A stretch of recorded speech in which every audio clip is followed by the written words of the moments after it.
수아 사람 빌닷과 욥의 첫 번째 대화입니다. 수아 사람 빌닷이 하는 말을 한번 들어보십시오. 야, 하나님이 왜 정의를 굽게 하고 전능하시니까 공의를 굽게 하시겠느냐? 내 자녀들이 죄를 지었으므로 하나님께서 그 죄 가운데 버려두었다. 다시 말하면 하나님이 그들이 지은 죄, 네가 알지 못하지만 그들이 지은 죄 때문에 네 자식을 죽이신 것이다.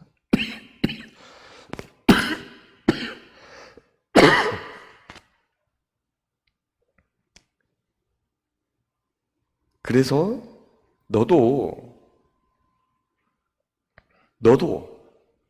전능하신 이에게 하나님을 찾고 간구하면 반드시 돌아보고 지금은 네 시작은 미약하지만 네 나중은 심히 창대할 것이다.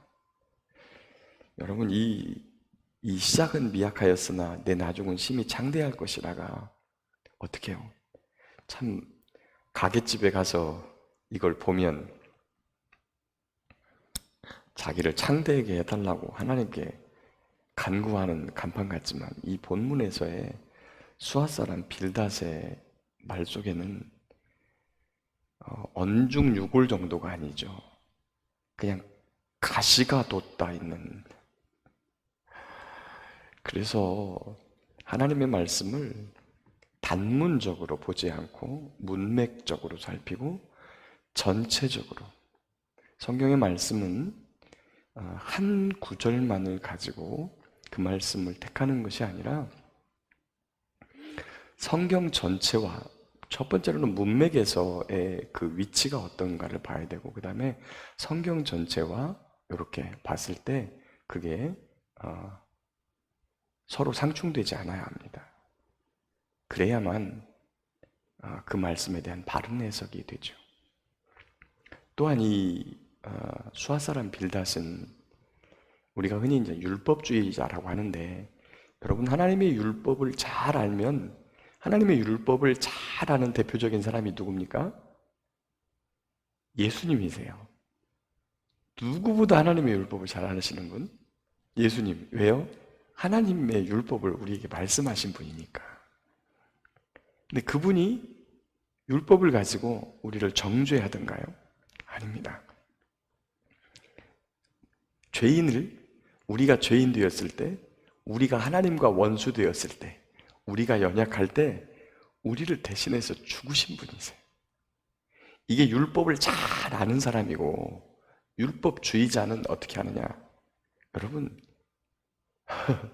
누가 율법주의자예요? 마귀가 율법주의자예요. 마귀는 어떻게 합니까? 딱 보고 있다가 죄를 지면 너 죄 졌어, 너 죽어야 돼. 이게 율법주의자예요. 저와 여러분은 율법주의자가 아니라 율법을 잘 아는 자가 되기를 소망합니다. 믿음이 좋은 사람은 성경 말씀을 잘 아는 사람이 아니라 성경 말씀을 잘 알고 예수님처럼 행하는 사람이어야 됩니다.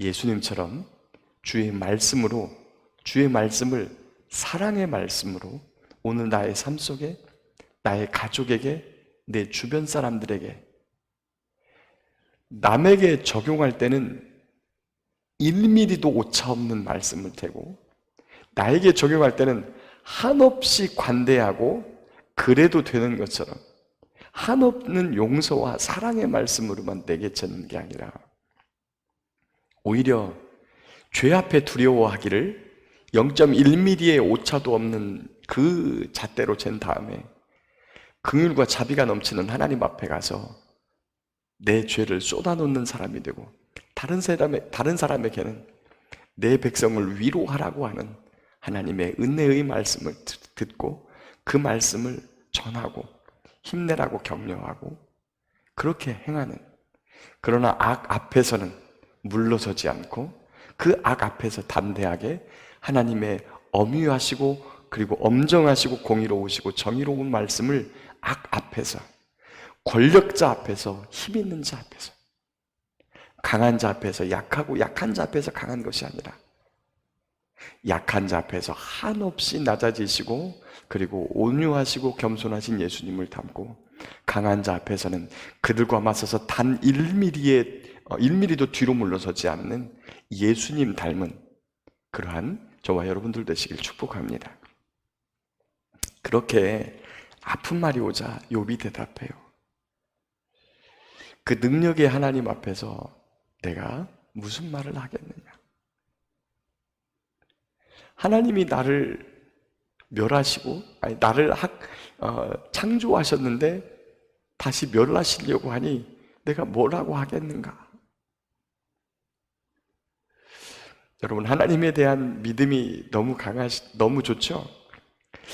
여러분, 제가 이제 이런 경험이 있어요.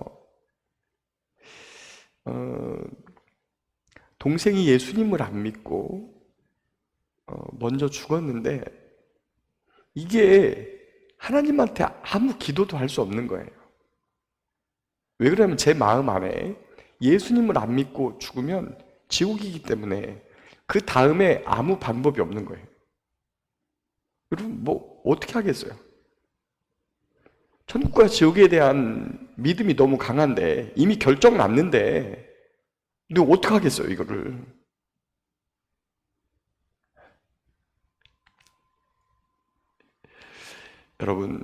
여러분이 예수님에 대한 신뢰와 하나님 말씀에 대한 믿음이 강하면 강할수록 나중에 예수님을 믿지 않고 죽는 가족이 발생했을 때 그 절망, 그 마음 아픈 것은 이루 말할 수 없습니다. 제가 신학대학원 시절에 제 동생이 그렇게 됐어요. 그러기 전에 우리 가족들을 위해서 간절히 기도하고 하나님의 긍휼과 자비, 은혜를 하나님께 얻기를 간절히 바라고 소망합니다. 제가 경험했던 걸 여러분은 경험하지 않았으면 좋겠어요. 나중에 이 아픔이 쏟아져 나오기 시작하는데 저도 그렇게 제가 아파하고 있는지 몰랐어요. 근데 가슴을 후벼 파는, 여러분, 가슴 아프다는 표현을 제가 잘 안 해요.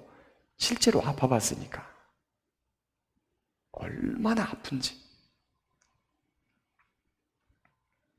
그런데 그거는 믿음이 좋은 것 같으나 자기 확신이 강한 겁니다. 하나님에 대한 믿음이 좋은 사람은 그러지 않아요. 오늘 욥을 보십시오. 욥은 하나님에 대한 믿음이 좋아요.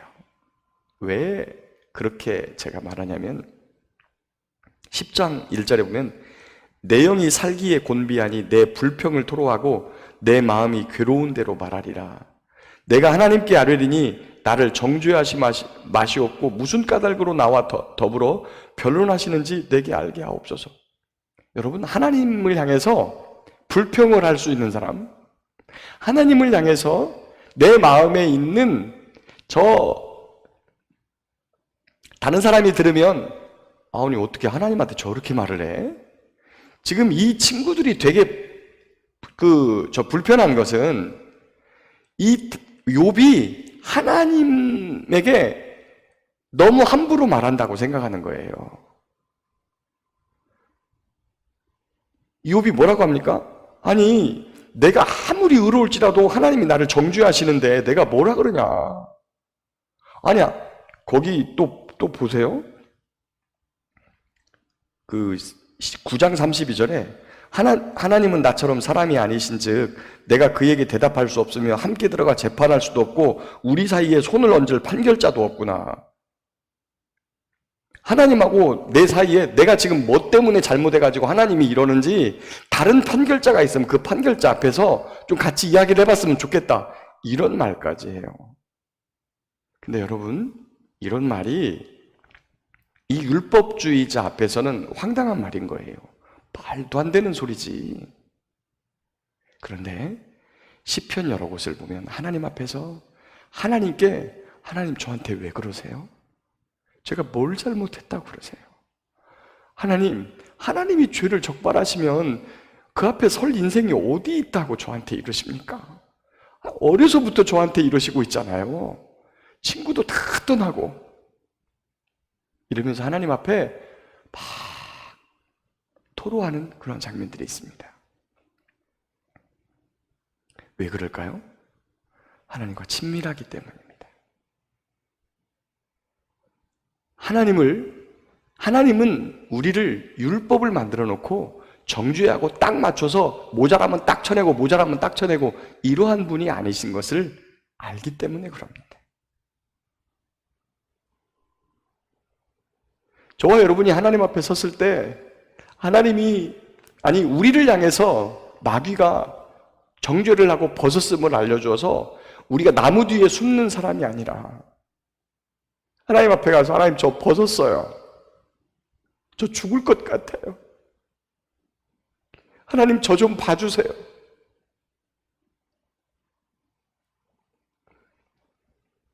자식을 한꺼번에 잃은 아픔, 모든 것을 빼앗긴 아픔, 그리고 사랑하는 아내마저 조롱 섞인 말을 던지고 떠나버린 상황. 그런데 친구들마저도 자신을 향해서 자신을 마귀처럼 딱 재단에서 말씀 밖으로 벗어나면 그것도 본 것이 아니라 상상으로 그럴 것이다, 그럴 것이다, 그랬을 것이다. 하나님이 하신 은밀한 일, 감추어진 일에 대해서조차도 이성적으로 판단을 하면서 그것을 재단하는 그 친구들 앞에서 하나님 앞에 호소하는 그러한 모습.